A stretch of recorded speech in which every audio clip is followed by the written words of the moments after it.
ইসলাম প্রচার করা আলেম ওলামাদের একটি গুরুত্বপূর্ণ জিম্মেদারি।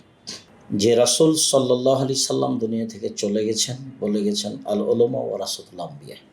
যারা আলেম ওলামা তারা হচ্ছেন নবীগণের উত্তরাধিকারী। আর তিনি একথা বলেছেন তারা উত্তরাধিকারী, এর অর্থ এই নয় যে তারা অর্থ সম্পদের উত্তরাধিকারী, বরং তারা বিদ্যার উত্তরাধিকারী। রাসূল সাল্লাল্লাহু আলাইহি সাল্লাম যেভাবে দিন প্রচার প্রসার করে গেছেন, সেই গতিবিধি নীতিতেই আলেম ওলামাকে দিন প্রচার করতে হবে। তাতে আমরা বিভিন্ন আয়াত ও একাধিক হাদিস দ্বারা অবগত হতে পারি যে এর একটা সবচেয়ে বড় মাধ্যম প্রতিষ্ঠান, যেখানে ছেলে মেয়ে শুরু থেকে সূচনা থেকে পড়াশোনা শিখবে, করবে।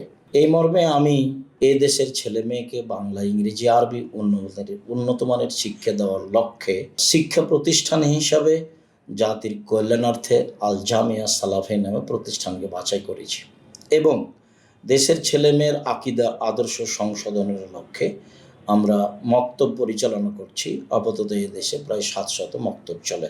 তাতে আমি প্রথমত দিন প্রচারের ক্ষেত্রে প্রতিষ্ঠানকে প্রাধান্য দিয়েছি। এরপরে হচ্ছে সামাজিকভাবে দাওয়াতি কাজ। রাসূল সাল্লাল্লাহু আলাইহি সাল্লাম যেভাবে প্রতিষ্ঠানগতভাবে বিভিন্ন দিক থেকে আসা সাহাবীগণকে শিখিয়ে দিয়েছেন, তেমনিভাবে তিনি মানুষের উত্তর দিতেন।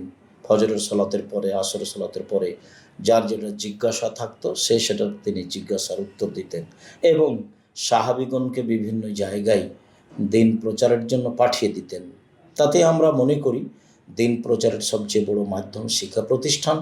তারপরে দিন প্রচারের মাধ্যম হচ্ছে দাওয়াতি কাজ, যা আল্লাহ তাআলা বলেন, যা রাসূল সাল্লাল্লাহু আলাইহি সাল্লাম বলেন। আর দিন প্রচারের একটি মাধ্যম হচ্ছে প্রশ্ন উত্তর। মানুষ তার দিন ধর্মের ব্যাপারে সঠিক উত্তরের আশায় আলেম ওলামাকে জিজ্ঞাসা করবেন এবং আলেম ওলামা সেই তার জ্ঞান অনুযায়ী করেন এবং সহিহ হাদিসের ভিত্তিতে উত্তর দিবে। এসব কাজগুলিকে আমি বাছাই করে নিয়েছি। এরপরে আছে কলম, এরপরে মিডিয়া। এসব মাধ্যমগুলো হচ্ছে দিন প্রচারের বড় বড় মাধ্যম।